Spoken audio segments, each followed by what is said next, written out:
In this video, we will create this dual axis chart using Microsoft Excel. Let's say that we sell t-shirts, and we begin to lower our sales price, which is plotted on the left vertical axis, which ranges from $0 to $30. We want to see how this affected the number of t-shirts that we sold, which is plotted on the right vertical axis, and it ranges from 0 to 300 counts. Both data series use the same horizontal axis so that we can compare them over the same time period. So here in Excel, we have the data for our chart. Let's select the data, and from the Insert ribbon, go to Recommended Charts. Then click on All Charts, and then scroll down to the very last option, which is a combo chart. Excel is suggesting a chart where the average sale price is shown as bars and the number of sales as a line. And they are both plotted on the same vertical axis. Let's change both sets of data to use Align with Markers. Change the number of sales by checking the box under Secondary Axis. Now our average sales price is represented by the blue line, and we can see that it is decreasing.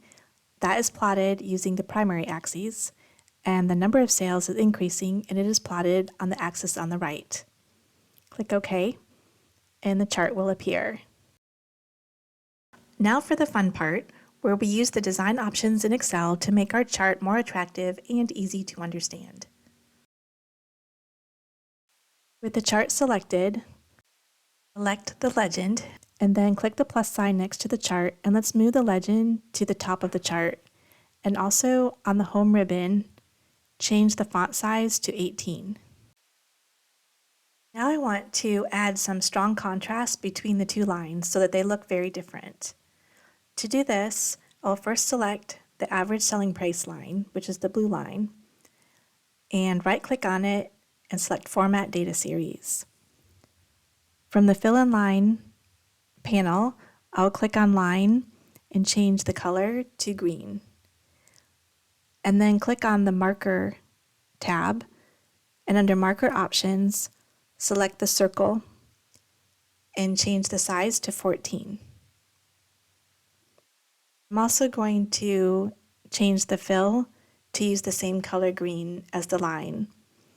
And I will add a border, a size 2 point, just to give it a little more thickness. It's nice that the legend automatically reflects the changes that we made to the line.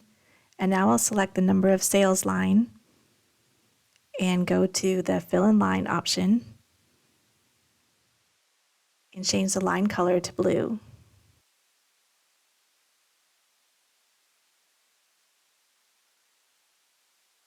And also the line thickness to 1.5, so it will be a thinner line size. And then click on the Marker tab, and under Marker Options, I'm going to choose a diamond shape. Make that size 14 as well.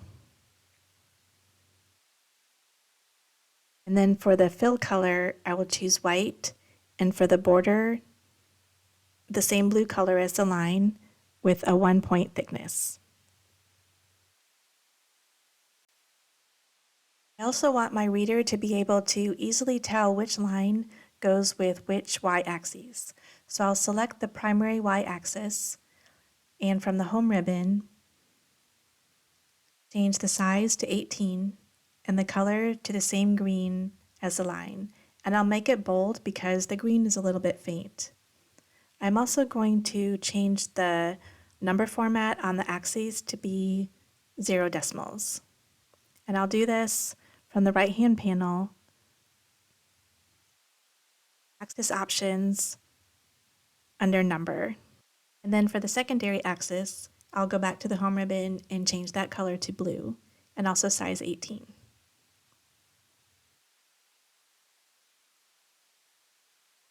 Now let's do something similar for the legend. If I click on the legend once, it will select the entire legend. If I click again, I can select only the legend entry for the average selling price, and from the home menu, change the text to green and bold. and then I could select only the entry for the number of sales and change that text to blue. I also want to add some space between the two legend entries. The text for the legend comes directly from the table. So I'm going to go back to the table and in the column header, average selling price, add some extra spaces at the end of that text. And I will keep doing that until the legend entries are spread out enough so that they line up above each axis. And I think this makes it really clear which line goes with which vertical axis. To complete the chart, I added a descriptive title. I hope you found this video helpful. If you enjoy learning about working with data, please consider subscribing to this channel.